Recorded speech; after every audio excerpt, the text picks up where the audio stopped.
அனைவருக்கும் வணக்கம். உங்கள் வாழ்த்துக்களை எல்லாம் பெற்று ஸ்பெயின் நாட்டுக்கு சென்ற நான் தமிழ்நாட்டுக்கு பல்வேறு முதலீடுகளை ஈர்த்துவிட்டு திரும்பி இருக்கிறேன். அந்த வகையில் இது மிகப்பெரிய சாதனை பயணமாக அமைஞ்சிருக்கு. தமிழ்நாட்டில் தொழில் முதலீடுகளை ஈர்ப்பதற்காக அரசு முறை பயணமாக ஸ்பெயின் நாட்டுக்கு கடந்த ஜனவரி 29 போனேன். முதல் நிகழ்வாக ஸ்பெயின் நாட்டை சார்ந்த முன்னணி தொழில் நிறுவனங்களோட நிர்வாகிகள் பங்கேற்கும் முதலீட்டாளர்கள் மாநாடு நடந்துச்சு. அதுக்கு ஸ்பெயின் நாட்டில் இருக்கிற பல்வேறு தொழில்துறை குழும நிர்வாகிகள் எல்லாம் வந்திருந்தாங்க. ஸ்பெயின் நாட்டின் பொருளாதாரம் மற்றும் வர்த்தகத்துறை அமைச்சக அதிகாரிகள், ஸ்பெயின் தொழில் கூட்டமைப்பு பொறுப்பாளர்கள், இன்வெஸ்ட் ஸ்பெயின் என்ற அமைப்பை சார்ந்தவங்களை சந்தித்தேன்.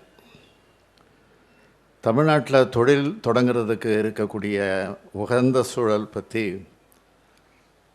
அங்கே எடுத்து சொல்லி நம்ம மாநிலத்தில் முதலீடுகளை மேற்கொள்ளணும்னு நான் வலியுறுத்தினேன். அதன் தொடர்ச்சியாக அடுத்தடுத்த நாட்களில் ஸ்பெயின் நாட்டில் செயல்படுற முன்னணி நிறுவனங்களோட நிர்வாகிகளை தனித்தனியாக நேரில் சந்தித்து கலந்துரையாடினேன். தமிழ்நாட்டில் முதலீடு செய்யணும்னு அவங்கள கேட்டுக்கிட்டேன். சில முக்கிய நிறுவனங்களோட பெயர்களை இங்கே பதிவு செய்ய விரும்புகிறேன். காற்றாலை மின் உற்பத்திகளும் நீர் மறுசுழற்சிகளும் முன்னணி நிறுவனமான ஆக்சியானா நிறுவனம், உயர்தர வீட்டு கட்டுமான பொருட்களில் உற்பத்தியிலும் பீங்கான் பொருட்கள் உற்பத்தியிலும் உலகின் முன்னணி நிறுவனமான ரோக்கா நிறுவனம், கண்டெய்னர் முனையங்கள் மற்றும் சரக்கு பூங்காக்கள் அமைக்கிறதுல சிறந்த நிறுவனமான ஹபாக்லாய்டு நிறுவனம், சர்வதேச தரத்தில் சாலை கட்டமைப்பு வசதி அமைக்கக்கூடிய அப்பர்டிஸ் நிறுவனம், மோட்டார் வாகன உதிரி பாகங்கள் உற்பத்தியில் உலகின் முன்னணி நிறுவனமான இருக்கக்கூடிய கெஸ்டாம்ப் நிறுவனம், ரயில்வே சார்ந்த உற்பத்தி தொழிலில் உயர் தொழில்நுட்பத்தோடு செயல்படக்கூடிய டால்கோ நிறுவனம், பொறியியல் வடிவமைப்பு மற்றும் பொறியியல் கல்வித்திறன் பயிற்சிக்கான நவீன கருவிகளை உற்பத்தி செய்கிற எடிவான் நிறுவனம், உயரியல் ஆராய்ச்சி மற்றும் மருந்து உற்பத்தி நிறுவனமான மேப்ட்ரி நிறுவனம் ஆகிய நிறுவனங்களோடு நிர்வாகிகளை எல்லாம் நான் சந்தித்தேன். இந்த நிறுவனங்களோட நிர்வாகிகள் எல்லோரும் தங்களோட தொழில் திட்டங்களை விளக்கியும் தமிழ்நாட்டில் தொழில் முதலீடுகளை மேற்கொள்வதற்கு தங்களோட ஆர்வத்தையும் தெரிவிச்சிருக்கிறாங்க. இந்த முயற்சிகளோட பயணம் 3440 கோடி ரூபாய் அளவுக்கு முதலீடுகள் செய்வதற்கான புரிந்துணர்வு ஒப்பந்தங்கள் மேற்கொள்ளப்பட்டன என்பதை மகிழ்ச்சியோடு தெரிவிச்சுக்கிறேன்.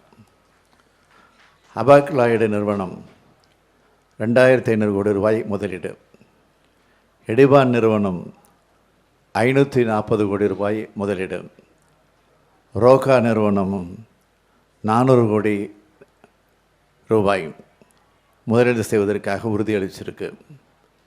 இந்த நிறுவனங்கள் மட்டும் இல்லாமல் மற்ற நிறுவனங்களும் அடுத்தடுத்து எதிர்காலத்தில் தங்களோட முதலீடுகளை மேற்கொள்வாங்கங்கிறத நம்பிக்கை எனக்கு இருக்குது. தமிழ்நாடு குறித்தும் கழக அரசு குறித்தும் உலகளாவிய தொழில் நிறுவனங்களுக்கு உள்ள நம்பிக்கையை இது காட்டுது.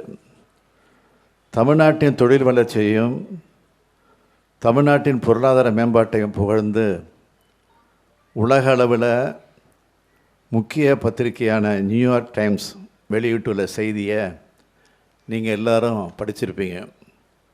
உற்பத்தி துறையில் சீனாவுக்கு மாற்றாக இந்தியா கருதப்பட்டு வரும் இந்த வேளையில் அந்த உற்பத்தி துறையில் முந்தி செயல்படுகிற மாநிலமாக தமிழ்நாடு முன்னேறி வர்றதையும் பெரும் அளவிலான வேலைவாய்ப்புகள் ஏற்படுத்தக்கூடிய முதலீடுகள் பல தமிழ்நாட்டில் கடந்த 2 ஆண்டுகளில் மேற்கொள்ளப்பட்டுள்ளதையும் அந்த செய்தி சுட்டி காட்டியிருக்கு.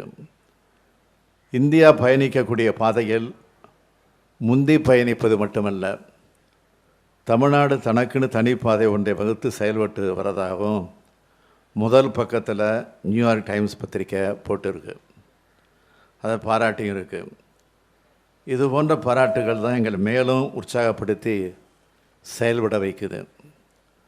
தமிழ்நாட்டை தொழில்துறையில் தலை சிறந்த மாநிலமாக உயர்த்தும் எங்கள் பயணத்துக்கு ஸ்பெயின் பயணம் மிக மிக பயனுள்ளதாக அமைஞ்சிருக்கு. இது போன்ற அடுத்த பயணங்கள் திட்டமிடப்படும் என்பதையும் தெரிவிச்சுக்கிறேன். சார், இப்போ வெளிநாட்டுகளுக்கு நீங்கள் பயணம் மேற்கொண்டு வரும் பொழுது முதலீடுகள் அதிக அளவில் ஈர்க்கப்படுது. இதற்கு அடுத்த கட்டமாக வேறு எதுவும் நாடுகளுக்கு செல்ல வாய்ப்பு இருக்குங்களா முதலீடுகள் இருப்பதற்காக? திட்டமிடும் போது உங்கள்கிட்ட சொல்லிட்டு செய்கிறேன். நாடாளுமன்ற தேர்தல் இப்போ நெருங்கி வர்றதுனால அதற்கு பிறகு தான் என்னுடைய பயணங்கள் இருக்கும். சார், நாடாளுமன்றத்தில் பிரதமர் உரை நிகழ்த்தியிருக்கிறாரு, பல்வேறு கருத்துக்களை தெரிவிச்சிருக்கிறாரு. அது தொடர்பாக அந்த நிகழ்வெல்லாம் நீங்கள் பார்த்தீங்களா? பார்த்தேன், படித்தேன், ரசித்தேன், சிரித்தேன். ஏன்னா பிஜேபி தான் எதிர்கட்சி மாதிரியும் காங்கிரஸ் தான் ஆளுங்கட்சி மாதிரியும் அவர் தொடர்ந்து ஆட்சிக்கு வந்ததுலேருந்து அவர் எதிர்கட்சியாக அவர் செயல்பட்டுக்கிட்டு ஆளுங்கட்சியாக இருக்கக்கூடிய காங்கிரஸ் அட்டாக் பண்ணுற மாதிரி பேசிக்கிட்டு இருக்காரு. இதுதான் புரியாத புதிராக இருக்குது. சார், பிரைம் மினிஸ்டர் பேசும்போது 400 இடங்களில் கைப்பற்றுவோம் அப்படின்னு சொல்லி எம்பி எலெக்ஷனில் சொல்லியிருக்காரு. அதை பற்றி உங்கள் கருத்து சார்? மொத்தம் 400 தானா? 543 இடம் இருக்குது. அதையும் கைப்பற்றுவேன்னு சொன்னாலும் ஆச்சரியம் இல்லை. சார், நடிகர் விஜய் கட்சி ஆரம்பிச்சிருக்காரு, எப்படி பார்க்குறீங்க சார்? புது அரசியலுக்கு வந்திருக்காரு. மக்களுக்கு தொண்டாற்ற யார் வந்தாலும் நான் மகிழ்ச்சி அடைவேன். நன்றி, வணக்கம்.